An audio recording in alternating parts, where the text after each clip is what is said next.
Are गुना कम हो जाता है, बशर्ते उन दोनों के बीच की दूरी सेम रहे और दोनों आवेशों का मान भी वही रहे।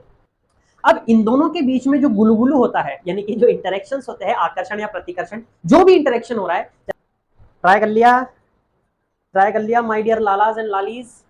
चलो 1 2 3 4 अब मैं, हेलो माय डियर फ्रेंड्स, तो कैसे हैं आप लोग? उम्मीद करता हूँ बहुत ही स्वस्थ होंगे, मस्त होंगे, अपनी लाइफ में जबरदस्त होंगे। तो चलिए शुरू करते हैं आज का टॉपिक, लेक्चर नंबर 09। और कल हमने किया था बच्चों कुलाम का नियम, कुलाम सर का नियम कल अपन ने कंप्लीट किया था, डेरिवेशन उसका, और जो सूत्र निकल कर आया था वो क्या आया था कि इलेक्ट्रिक फोर्स, वैद्युत बल जो होता है वो K Q1 Q2 बटे R स्क्वायर के बराबर होता है। दो बिंदु आवेशों के बीच में लगने वाला वैद्युत बल था। दो प्रकार के बल लग सकते हैं, जो दो आवेश होते हैं Q1 और Q2, इन दोनों के बीच में गुलगुलू होता है। गुलगुलू इन द सेंस या तो वो आकर्षण बल हो सकता है या प्रतिकर्षण बल हो सकता है, इंटरेक्शंस होते हैं, ठीक है। इंटरेक्शंस को गुलगुलू कहा गया है, ठीक है। क्या है मजाक सेट के, मैंने आपको कल बताया था कि आज अपन परावैद्युतांक समझेंगे कि आखिर ये क्या होता है। तो चलिए देखते हैं, किसी माध्यम की निरपेक्ष वैद्युतशीलता एप्सिलॉन एम, पहले पढ़ लेते हैं फिर फील लेके समझेंगे कि आखिर परावैद्युतांक होता क्या है। इसको बोलते हैं बच्चों ई, ये ई नहीं है, ठीक है, ये बन ई की जैसे रहा है, ये बन ई की जैसे रहा है, लेकिन इस सिंबल को जो नाम पढ़ा जाता है वो नाम इसका क्या पढ़ा जाता है, अपसाइलन, अपसाइलन, अपसाइलन, ये इसको ऐसे पढ़ा जाता है, अपसाइलन, एप्साइलन, कैसे भी पढ़ लो, ठीक है। लेकिन बोलने पर जो है, ये बोलने पर ई ही आता है, कभी कभार ई आ जाता है, कभी कभार अपसाइलन आ जाता है, तो आप समझ जाना दोनों तरीके से। निरपेक्ष वैद्युतशीलता Em या एप्सिलॉन तथा निर्वात की वैद्युतशीलता एप्सिलॉन नॉट के अनुपात को उस माध्यम का परावैद्युतांक Er या एप्सिलॉन R कहते हैं, ठीक है। तो अकॉर्डिंग टू डेफिनेशन, इसका परिभाषा के अनुसार इसका सूत्र क्या बन गया, किस किस का अनुपात था, एक तो एप्सिलॉन m का किसके सापेक्ष था अनुपात, एप्सिलॉन नॉट के सापेक्ष, इन दोनों के अनुपात को ही क्या कहते हैं, एप्सिलॉन r, उस माध्यम का परावैद्युतांक कहा जाता है। अब समझते हैं कि आखिर ये है क्या चीज। ये तो सिंपल से, ये तो मैंने जुगाड़ बिठा दिए, कोई डेफिनेशन तो नहीं, ये तो जुगाड़ हो गया कि भाई सूत्र से परिभाषा निकाल ली, यही होता है सामने तौर पर, परिभाषा से सूत्र या सूत्र से परिभाषा निकाल ली। लेकिन आखिर ये होता क्या है, आखिर ये चीज क्या है, ये इसकी फील समझते हैं बच्चों, ठीक। तो अपसाइलन को बच्चों इंग्लिश में कहते हैं बच्चों, अपसाइलन को इलेक्ट्रिकल परमिटिविटी, क्या कहते हैं, इलेक्ट्रिकल परमिटिविटी, परमिटिविटी, परमिटिविटी को आप ज्यादा वो मत समझो, इलेक्ट्रिकल तो आपको समझ आएगा। परमिटिविटी का मतलब होता है परमिशन, परमिशन का मतलब आपको पता है, परमिशन का मतलब होता है इजाजत, इजाजत देना। तो वैद्युत रूप से इजाजत देना, ये क्या बात हुई, वैद्युत रूप से इजाजत देना। और समझते देखो क्या मतलब होता है, जैसे समझो अपने पास क्या है, दो आवेश है, दो बिंदु आवेश, भैया दो बिंदु आवेशों के बीच में तो लगता है, तो मान लेते हैं दो बिंदु आवेश है Q1 और Q2। अब इन दोनों के बीच में जो गुलगुलू होता है, यानी कि जो इंटरेक्शंस होते हैं, आकर्षण या प्रतिकर्षण, जो भी इंटरेक्शन हो रहा है, चाहे वो आकर्षण हो चाहे प्रतिकर्षण, जो भी वो गुलगुलू हो रहा है, वो कितनी हद तक हो सकता है, किस रेंज तक हो सकता है, ये निर्भर करता है कि ये दोनों आवेश कहां पर रखे गए हैं, किस माध्यम में रखे गए हैं। अगर वायु में रखा, वायु में रहे ये दोनों, मस्त वायु में आराम से पड़े Q1 Q2, तो इन दोनों के बीच में जो इंटरेक्शंस होंगे, आकर्षण प्रतिकर्षण जो गुलगुलू होंगे, वो एक अलग रेंज तक होंगे, एक अलग सीमा तक रहेंगे। जल में पड़े हैं तो एक अलग रेंज तक होंगे। सर ऐसा क्यों, सब जगह सेम क्यों नहीं हो सकते, भाई दो आवेश है तो प्रतिकर्षण जितना, जो दो दो अगर विपरीत आवेश है तो यहाँ तो वायु में जितना आकर्षण बल लगेगा उतना ही आकर्षण बल उनको जब पानी में रखेंगे तो भी लगना चाहिए। नहीं बच्चों, ऐसा नहीं। अगर दो आवेश वायु में जितना प्रतिकर्षण कर रहे हैं या आकर्षण कर रहे हैं, उतने हद तक या उतनी मात्रा का प्रतिकर्षण या आकर्षण वो जल में रख देंगे तब नहीं कर पाएंगे। इस ही भिन्नता को, इसी ही अंतर को जो है क्या कहा जाता है, परावैद्युता। हर माध्यम जो है एक इजाजत देता है, एक वैद्युत इजाजत देता है दो आवेशों के बीच में होने वाले इंटरेक्शंस को, कि तुम अगर इस माध्यम हो तो जैसे मान लो वायु में है तो वायु एक अपनी अलग सीमा तक इजाजत देगी, जल अपनी एक अलग सीमा तक इजाजत देगा, मोम में रखे है तो वो अलग अलग सीमा तक, मरकरी में रखे तो वो एक अलग सीमा। हर माध्यम एक अलग अलग परमिशंस देता है, अलग अलग रेंज की परमिशंस देता है। सर सबसे ज्यादा परमिशन कौन दे देता है, तो सबसे ज्यादा परमिशन ऐसा माना जाता है कि वायु देता है। वायु में जो है ये बिंदास जो है आराम से जो है एक दूसरे को बिना रोक टोक के, या ऐसे कह लो कि कम से कम रोक टोक में जो है एक दूसरे को क्या कर सकते हैं, इंटरेक्ट कर सकते हैं। तो इसलिए ये होता है, ये this is the field of परावैद्युतांक, ये है फील परावैद्युतांक की, कि परमिशन दे देना। हर माध्यम एक अलग अलग स्तर का परमिशन देता है, इसलिए हर माध्यम का अपना एक अलग परावैद्युतांक होता है। ठीक है, हर माध्यम का एक अपना एक अलग परावैद्युतांक होता है। तो इसे कहते हैं बच्चों अपन परमिशन, परमिटिविटी या परावैद्युतांक। ठीक है, यही आपकी वैद्युतशीलता भी होती है, कि वैद्युत की शीलता, कितना शील है वो वैद्युत में। ठीक है, अब हर माध्यम अलग अलग, हर माध्यम का हर परावैद्युत पदार्थ का, ये क्या लिखा है, परावैद्युत पदार्थ या माध्यम, उसका अपना अलग अलग जो है परावैद्युतांक होता है। जैसे वायु का इतना मान लिया जाता है, ये लगभग 1 के बराबर है, आपको भी दिख रहा है, 1 के बाद इतने जीरो लग रहे हैं, दशमलव लगा करके ये पॉइंट लग रहा है बच्चों बीच में पॉइंट, तो ये लगभग 1 के बराबर है। निर्वात का फुल 1 होता है, आसुत जल का 80, संवात का 9। तो ऐसे सबके अलग अलग होते हैं। ठीक है बच्चों, ठीक। अब कल अपन ने एक सूत्र पढ़ा था कूलाम का नियम, एफ ई बराबर के Q1 Q2 बटे का R स्क्वायर। यहाँ पर ये जो K है, तो ये K जो है ये अलग अलग माध्यम के लिए अलग अलग होगा। किसी भी माध्यम के लिए K का जो सूत्र निकल के आता है वो यह आता है निकल के, K बराबर 1/4 pi epsilon M, 1/4 pi epsilon M या EM। EM का मतलब क्या था, EM का मतलब था माध्यम की विद्युतशीलता या निरपेक्ष विद्युतशीलता। तो माध्यम की विद्युतशीलता है। अब हम जानते हैं कि इस सूत्र से हम जानते हैं कि जैसे ही अपसाइलन नॉट को उस तरफ करूंगा तो अपसाइलन M बराबर क्या हो जाएगा, अपसाइलन R गुणा अपसाइलन नॉट, सिंपल सी बात है। तो अपसाइलन M की जगह मैंने क्या रख दूंगा, epsilon R into epsilon not. तो K का मान क्या हो जाएगा, 1/4 पाई 4 पाई, अपसाइलन M की जगह क्या रख दिया मैंने, एप्सिलॉन R गुणा एप्सिलॉन। ठीक, अब निर्वात या वायु के लिए एप्सिलॉन R का मान क्या था बच्चों, 1। ये देखो ये लिखा, निर्वात या वायु के लिए एप्सिलॉन R बराबर क्या था, 1। तो इस सूत्र में एप्सिलॉन R की जगह क्या रख दूंगा, 1। तो 1 को किसी से भी गुणा करो वो जो है वही नंबर आता है, तो 1 लिखा ना लिखा बराबर है यहाँ पे। तो K बराबर क्या हो जाएगा, 1/4 पाई एप्सिलॉन। इसका मान तो 1 हो गया, तो 4 पाई एप्सिलॉन। क्या पिक्चर क्लियर है, हाँ सर। तो K बराबर क्या आ गया, 1/4 पाई एप्सिलॉन।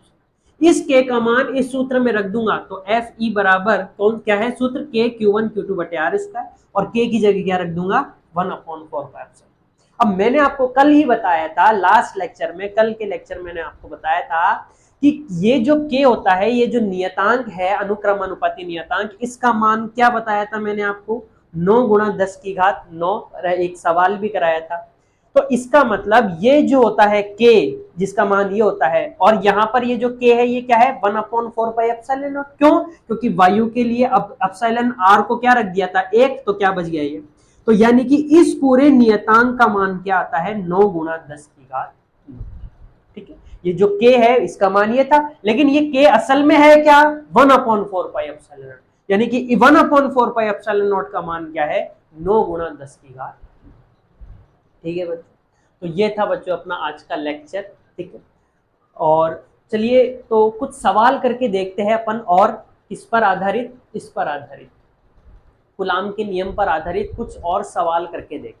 ठीक है, तो वीडियो पॉज करके बच्चों क्वेश्चन सॉल्व करके बताइए। आप जो है आपके सामने ये रहा क्वेश्चंस। ठीक है, तो ट्राई कर लिया क्वेश्चंस, ट्राई कर लिया माय डियर लालाज एंड लालीज। चलो 1 2 3 4, अब मैं कराता हूँ, आप देखो है ना। देखो क्या कह रहा है क्वेश्चन कि दो आवेश जो है वो निर्वात में पड़े हैं। अभी ये दोनों आवेश किस में पड़े हैं? निर्वात में पड़े हैं। और दोनों के बीच में जो वैद्युत बल लग रहा है वो कितना लग रहा है बच्चों? एफ नॉट मान लेते हैं, कुछ भी एफ नॉट लग रहा है। लेकिन अब मैंने क्या करा, इन्हीं दोनों आवेशों को ऐसा का ऐसा उठा करके दोनों के बीच की दूरी बिना बदले, ऐसा का ऐसा, पहले तो वायु में पड़े थे, अब ऐसा का ऐसा उठा के इनको किसी दूसरे माध्यम में ले आया, दूसरे माध्यम में लिया है, कोई भी रैंडम माध्यम है। अब इन दोनों के बीच में निर्वात नहीं रहा या वायु नहीं रही, अब कुछ माध्यम आ गया, अब कुछ माध्यम आ गया, दोनों के बीच में कुछ माध्यम आ गया, ठीक है। और वहां पर ले जाने के बाद इन दोनों के बीच का वैद्युत बल कितना हो गया? एफ एम हो गया। पहले एफ नॉट था जब निर्वात में थे दोनों या वायु में थे, लेकिन किसी माध्यम में डालने पर या किसी माध्यम में ले जाने के बाद अब इन दोनों के बीच का जो वैद्युत बल था वो कुछ बदल गया, और बदल करके क्या हो गया? कुछ एफ एम हो गया। तो आपको एफ एम और एफ नॉट का अनुपात बताना है। अब ट्राई कर लो चाहो तो एक बार। चलो अब मैं बताता हूं, ठीक है। तो अब आपको क्या करना है, चलो शुरू से शुरू करते हैं। हम जानते हैं कि निर्वात में, या कुछ भी छोड़ो, शुरू से सबसे पहले सबसे बेसिक चीज क्या जानते हो तुम? कि वैद्युत बल का जो सूत्र होता है वो क्या होता है? कि कूलाम के नियम के अनुसार जो वैद्युत बल का सूत्र होता है वो क्या होता है? कूलाम के नियमानुसार। तो कूलाम के नियमानुसार वैद्युत बल का क्या सूत्र होता है बच्चों? वैद्युत बल का सूत्र होता है K Q1 Q2। यहाँ पर K का मान भी क्या था? 1/4 पाई अपसाइलन, अपसाइलन m होता है वैसे तो, असल में तो अपसाइलन m, ठीक है, अपसाइलन m। लेकिन चूंकि यहाँ पे निर्वात है तो निर्वात के लिए डायरेक्ट अपन क्या लिख देते हैं? अपसाइलन नॉट Q1 Q2 बटे R स्क्वायर। निर्वात में ये जो पूरा का पूरा वैद्युत बल है इसको क्या माना गया है क्वेश्चंस में? क्वेश्चन में क्या माना गया है? F not. यानी कि ये पूरा का पूरा जो मान है 1/4 pi epsilon not Q1 Q2 R square, ये पूरा का पूरा क्या माना गया है? एफ नॉट माना गया है। अब इसको जैसे ही दूसरे माध्यम में लेकर गए तो इसका जो वैद्युत बल है वो कुछ बदल गया, बदल करके कितना हो गया? F M. तो एफ एम का मान की कैसे लिखोगे सर? वैसे ही सूत्र तो वही लगेगा कूलाम का। कूलाम का सूत्र क्या कहता है? 1/4 पाई अपसाइलन एम कहता है। यहां पर भी अपसाइलन एम आता, लेकिन हमको तो दे रखा है ना कि पहला माध्यम क्या है? निर्वात है, वायु है, और वायु के लिए epsilon M he epsilon not होता है। सर क्यों? अभी थोड़ी देर पहले बताया कि अपसाइलन आर का मान वायु के लिए क्या हो जाता है? 1। तो 1 को अपसाइलन नॉट से गुणा करोगे तो epsilon M direct epsilon naught के बराबर आ जाएगा। लेकिन यहाँ पे तो माध्यम का ये जो अपसाइलन आर है, ई आर है, परावैद्युतांक है, दे नहीं रखा। हमें कहाँ दे रखा है? इसका माध्यम का परावैद्युतांक नहीं दे रखा। तो नहीं दे रखा तो अपसाइलन एम ही लिखेंगे। और अपसाइलन एम किसके बराबर होता है? अपसाइलन एम बराबर होता है epsilon naught into epsilon R. थोड़ी देर पहले पढ़ा था सूत्र, तो यहाँ पे अपसाइलन एम की जगह क्या लिख दूं बच्चों? Epsilon R into epsilon naught. भाई जिस भी माध्यम में रख रहे हैं उसी माध्यम की तो परमिटिविटी आएगी, उसी माध्यम की तो वैद्युतशीलता आएगी। यहाँ पे किसी एम माध्यम में रख रहे हैं इसलिए एम माध्यम की वैद्युतशीलता लिख दी। अब किसी भी माध्यम की वैद्युतशीलता इसके बराबर होती है इसलिए उस वैद्युतशीलता को ये लिख दिया। सिंपल सी बात। खैर आगे बढ़ते हैं, ठीक है। तो ये तो हो गया के का मान, और Q1 Q2 बटे दोनों के बीच की दूरी बदली नहीं है, आर स्क्वायर। क्या पिक्चर क्लियर है? अब अपन को क्या करना है? एफ एम और एफ नॉट का अनुपात करना है। तो ये रहा एफ नॉट का मान, ये रहा एफ एम का मान, दोनों को क्या कर दो? अनुपात कर दो, दोनों को भाग कर दो। तो भाग करके बताओ कि क्या आएगा ऑप्शन, चारों ऑप्शन में से। तो चलिए शुरू करते हैं, भाग करते हैं। एफ एम बटे एफ नॉट, एफ एम बटे एफ नॉट। आइए देखते हैं। तो एफ एम क्या है? ये रहा F M 1/4 pi epsilon R epsilon naught Q1 Q2 बटे आर स्क्वायर अपॉन नीचे क्या है? F not. एफ नॉट का मान बोलो 1/4 पाई अपसाइलन नॉट, और फिर क्या है? Q1 Q2 बटे आर स्क्वायर, ये लो साहब, दोनों को भाग कर, दोनों का अनुपात करना है ना, तो भाग करना पड़ेगा। जो कट रहा है उसे काट देंगे, Q1 Q2 Q1 Q2, are square same same है भाई। आवेशों का मान भी नहीं बदला, पहले जो था निर्वात में वही माध्यम में, क्योंकि उसी आवेशों को तो लेके गए हैं और दोनों के बीच की दूरी भी नहीं बदली, इसलिए इसमें क्या क्या कट रहा है देखो, 4 पाई से 4 पाई गया, अपसाइलन नॉट से अपसाइलन नॉट गया, क्या बच गया 1 अपॉन अपसाइलन आर। तो भैया एफ एम तथा एफ नॉट का अनुपात क्या आ गया 1 अपॉन अपसाइलन आर। तो कौन सा ऑप्शन सही हो गया बच्चों, बी ऑप्शन का है। यहां से एक चीज सीखने को मिलती है बच्चों, क्या चीज देखो, एफ एम बटे एफ नॉट क्या आया 1 अपॉन अपसाइलन, यहां से एफ नॉट उधर लेके जाओ, वज्र गुणनफल क्रॉस मल्टीप्लाई करके उधर लेके जाओ, तो एफ एम का मान क्या आ गया एफ नॉट बटे अपसाइलन आर। हाँ ना बोलो, यानी के माध्यम में किन्हीं दो आवेशों के बीच में लगने वाला जो वैद्युत बल होता है, जब वो दोनों आवेश किसी माध्यम में रखे हो, किसी भी माध्यम में रखे हो, वो ई आर गुना कम हो जाता है किससे, जब उन दोनों आवेशों को किस में रखा गया हो, वायु में या निर्वात में। क्या कह गए सर, समझ में नहीं आया? देखो क्या कह रहा हूं मैं कि जब किन्हीं दो आवेशों को वायु में या निर्वात में रखते हैं, उस समय जो इनके बीच में बल लगता है उसको क्या बोलते हैं, एफ नॉट।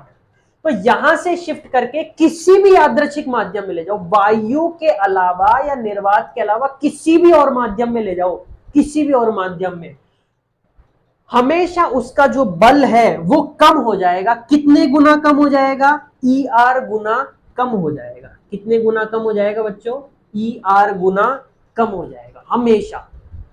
क्या कह रहा हूं, वायु में जो बल लगता है दो आवेशों के बीच वो सबसे अधिक लगता है, उसके अलावा किसी भी माध्यम में ले जाओ उन आवेशों को, उनके बीच की दूरी बिना बदले हमेशा उसका बल कम ही होएगा। और कितने गुना कम होएगा, ई आर गुना कम हो जाएगा। तो अब इसी पर आधारित ये सवाल करके बताओ मेरे को, पॉज करके फटाफट। कर लिया? चलो अब देखो, अब इस सवाल को करने के दो तरीके हैं। पहला तरीका ये पूरा प्रोसेस फॉलो करो, या दूसरा तरीका ये जो मैंने टीटीएल बताई आपको ये फॉलो करो। ये टीटीएल है, ट्रिक टू लर्न, ठीक है?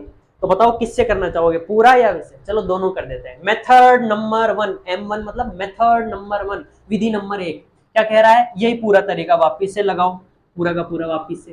क्या सर कि सर वायु में रखे हैं तो F बराबर क्या हो जाएगा, वही 1 अपॉन 4 पाई अपसाइलन नॉट Q1 Q2 बटे R स्क्वायर। और सर वो किसी माध्यम में रख दिए तो बदल करके कितना हो गया, तो मान लेते हैं हम बदल करके वो कितना हो गया, कुछ F डैश हो गया, या एक काम करते हैं ना FM मान लेते हैं और इसको F नॉट, ये लो साहब F नॉट मान लेते, इसका बदल करके क्या हो गया, कुछ FM हो गया, ये लो FM, ठीक। अब इसका कैसे लिखोगे, 1 upon 4 pi epsilon not epsilon R। बच्चों माध्यम की वैद्युतशीलता रखनी है, और माध्यम की वैद्युतशीलता अपसाइलन m बराबर होती है किसके, अपसाइलन नॉट गुणा अपसाइलन r के, Q1 Q2 बटे R स्क्वायर, ठीक है। अब क्या करना है, अपन को अपसाइलन r की वैल्यू दे रखी है अब की बार 3, तो इसकी जगह क्या रख देंगे, 3 रख दो। चूंकि हम जानते हैं कि अपसाइलन r बराबर 3 है, अतः FM क्या हो जाएगा 1 अपॉन 4 पाई अपसाइलन गुणा 3, ठीक है। ये अलग से है, ये तो अलग से है, और इसकी जगह क्या रख दिया मैंने 3, ठीक है। और Q1 Q2 बटे R स्क्वायर। कैसे सॉल्व करेंगे, देखो 1 अपॉन 4 पाई अपसाइलन नॉट Q1 Q2 बटे R स्क्वायर, 1 अपॉन 4 पाई अपसाइलन नॉट Q1 Q2 बटे R स्क्वायर, इस पूरे का मान तो दे ही रखा है कितना, F नॉट, तो इसकी जगह तो क्या रख देंगे F नॉट, इस पूरे की जगह क्या रख दिया, इस पूरे, और इस पूरे की जगह क्या रख दिया F नॉट। क्यों, क्योंकि ये पूरा इसके बराबर है ना भाई, 1 upon 4 pi epsilon not Q1 Q2 बटे R स्क्वायर, इन दोनों ब्रैकेटों का गुणा तो F नॉट के बराबर है, इन दोनों ब्रैकेटों का गुणा तो F नॉट के बराबर, तो इन दोनों ब्रैकेटों का गुणा किसके बराबर रख दिया, F नॉट के, और नीचे क्या बच गया 3, ये लॉस।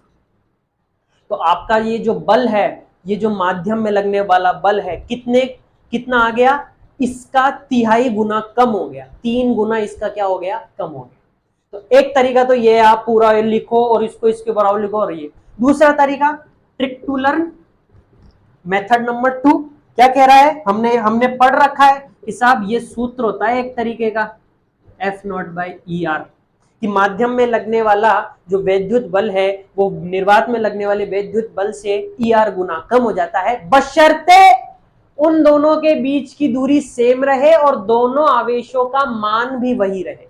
इसमें भी वही हुआ है, दोनों आवेश बदले नहीं है और दोनों के बीच की दूरी भी वही है आर की आर, इसलिए बच्चों ऐसा हुआ है। तो इसमें क्या करना है आपको, इसमें डायरेक्ट ही आंसर आ जाएगा, एफ नॉट बटे ई आर का मान रख दो 3, फटाफट आ गया आंसर। तो कैसे भी कर सकते, ठीक।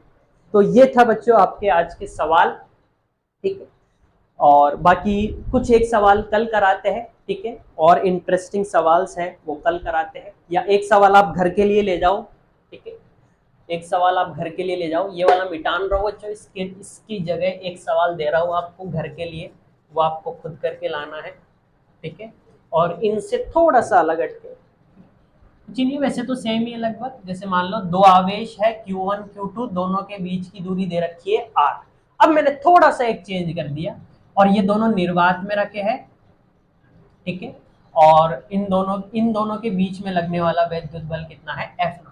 अब मैंने क्या कर दिया बच्चों, इन दोनों के बीच की जो दूरी थी वो गलती से मेरे पास छोटी हो गई, पहले R थी अब R/2 हो गई, और मान लो ये किसी माध्यम में रखा है जिसका जिसका जिसका एप्सिलॉन आर, जिसका परावैद्युतांक मेरे पास 5 है, तो आपको मेरे को Fm का मान बताना है, बताओ ये वाला सूत्र लगेगा या नहीं लगेगा, अब की बार डायरेक्ट ट्रिक टू लर्न लग पाएगी या नहीं लग पाएगी। अभी अभी मैंने आपको बताया ये तभी लगानी है जब दोनों आवेशों को, चाहे जब वो निर्वात में रखे हो और जब वो माध्यम में रखे हो, दोनों का मान और बीच की दूरी बदलेना, लेकिन इसमें बदल गई तो ये आप नहीं लगा पाओगे, आपको पूरा प्रोसेस वैसे ही सॉल्व करना पड़ेगा। तो इसका आंसर आपको करके बताना है और कमेंट में जवाब देना है, कल मैं इसका आंसर आपको बताता हूँ, ठीक है। तब तक के लिए स्वस्थ रहिए, मस्त रहिए और अपनी पढ़ाई में व्यस्त रहिए।